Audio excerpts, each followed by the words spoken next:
Hey Renegade Shroom Heads, what's up? Welcome back. Morel season is upon us again. We're out in the woods here. It is actually May 3rd and we've had a cooler spring so far. We've had some really cold temps lately, but we've also had a lot of rain and the morels seem to be right on time. I know that I have some half-frees ready to pick. I saw those starting to pop like late last week, and typically those pop about a week before the big yellows do in most of my spots. So we're gonna take a peek around and see if we see any big yellows popping too. But I'm thinking we're definitely gonna have some half-frees to pick, and hopefully we'll get enough so we can have them for dinner. But we're just gonna wander around a little bit and see what we can find.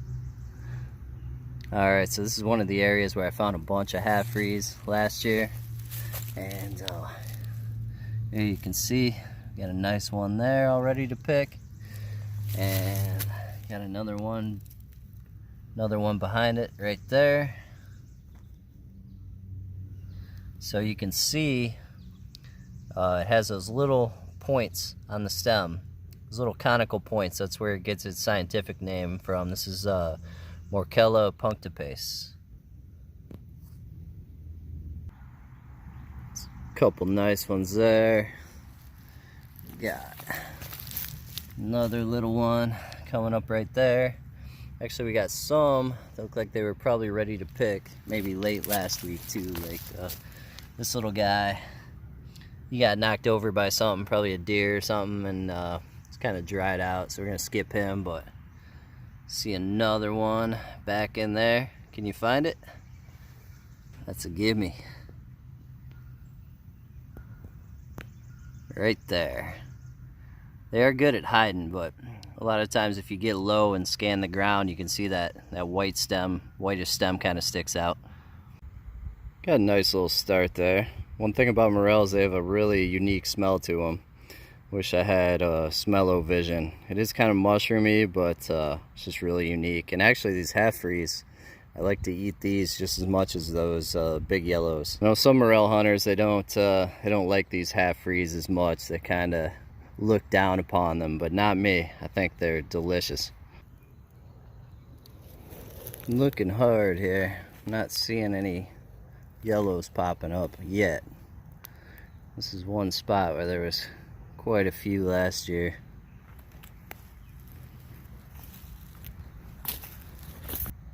It's always a little sketchy coming in early because you don't want to step on them. Sometimes they're just poking up and you can't see them, and you end up stomping them, which is no bueno. I'm still looking hard here, guys, but no big yellows yet. I'm thinking at this point I've checked enough spots. I'm gonna have to say it's probably a little early yet. Another big dead white ash tree here. I used to have a lot of good ash tree spots for the yellow morels, and since the ash borer came through and wiped out all our ash trees, my spots still get some here and there, but not the big flushes like we used to get, unfortunately. So that's a bummer.